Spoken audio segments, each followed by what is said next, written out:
Adobe designed their cancellation flow to trap you. They buried the exit behind 5 screens, hidden hover text, and fine print, then charged you 50% of your remaining contract if you found it too late. The FTC called it a scheme. Adobe called it a subscription. It took a $150 million settlement to end it. But the fine isn't the part that should concern you. What they wrote internally is. An Adobe manager put it in writing. The cancellation fee was a bit like heroin for Adobe. Their words. And what it cost users wasn't abstract.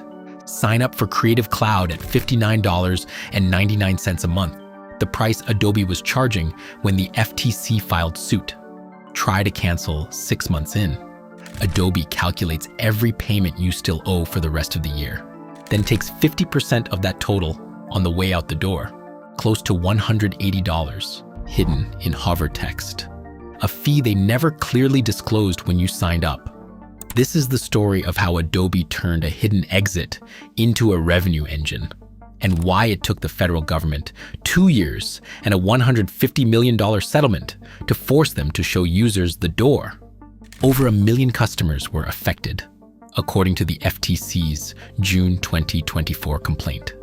What most coverage missed is that Adobe knew exactly what they were doing and documented it.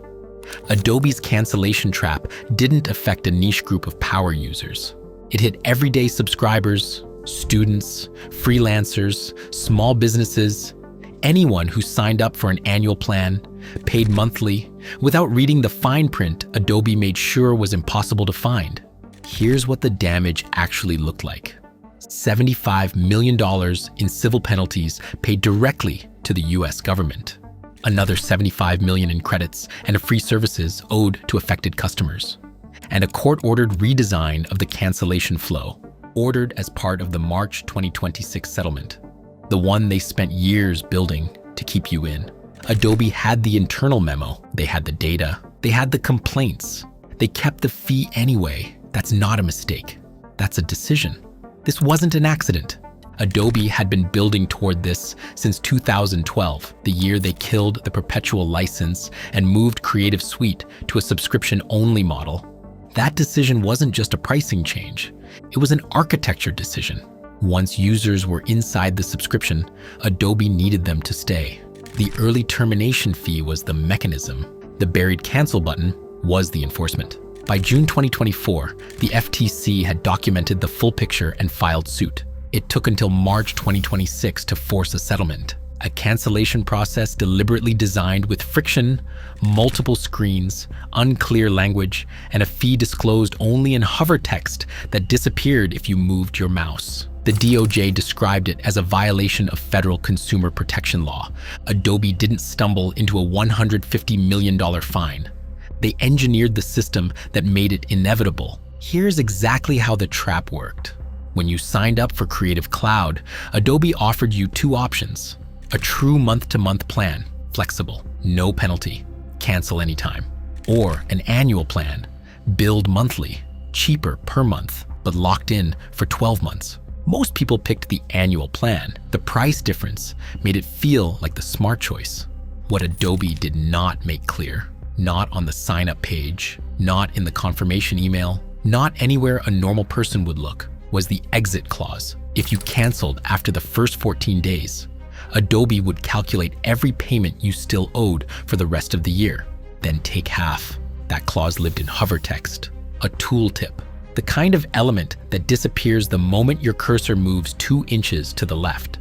The FTC's complaint described the cancellation process as requiring customers to navigate through multiple pages, multiple prompts, and multiple attempts to redirect them away from canceling before they ever reached a confirmation screen. Some users reported being routed to retention offers, chat windows, and phone queues before finding an exit. Adobe called this a standard subscription flow. The federal government called it a dark pattern. Now, here is the part that made this case different from every other subscription complaint. An Adobe manager put it in writing. In an internal communication surfaced by the FTC's unredacted complaint, that manager described the early termination fee as, direct quote, a bit like heroin for Adobe. The message continued. There is absolutely no way to eliminate this fee or discuss it more transparently without incurring a significant business loss. That is not a mistake caught in discovery. That is a company acknowledging, in its own words, that the opacity was intentional and that transparency would cost them money. Adobe's response was to say the person who wrote it was not on the executive leadership team, that it was taken out of context, that early termination fees represent less than 0.5% of Adobe's global revenue. Adobe's annual revenue in 2024 was approximately $21 billion. 0.5% of $21 billion is $105 million per year. From people trying to cancel, they called it a rounding error. The federal government called it a pattern. The $150 million settlement breaks down into two parts. $75 million goes to the US government as civil penalties. That money does not go to affected customers. It goes to the Treasury. The other $75 million is allocated as credits and free services for eligible subscribers. Not cash, not refunds. Credits, redeemable inside the Adobe ecosystem, meaning the compensation for being trapped in Adobe's subscription is more Adobe subscription.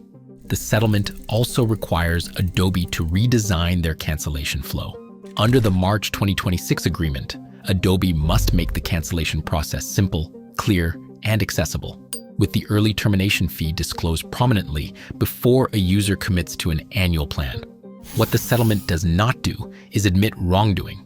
Adobe agreed to pay $150 million and change their practices without formally acknowledging that what they did was illegal. That is standard in FTC settlements.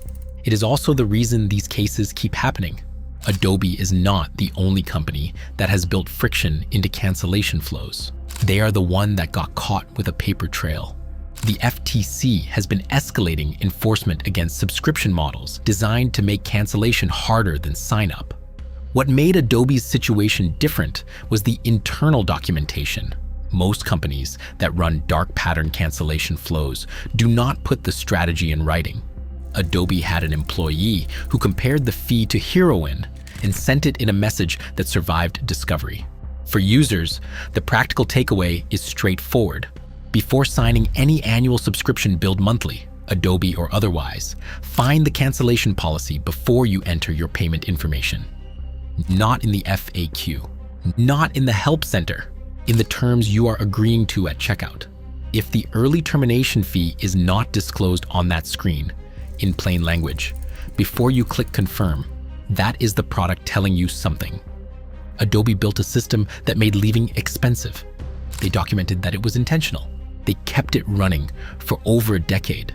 And when the federal government finally forced them to change it, the cost was less than 1% of a single year's revenue. The cancel button was always there. They just made sure you would pay to find it.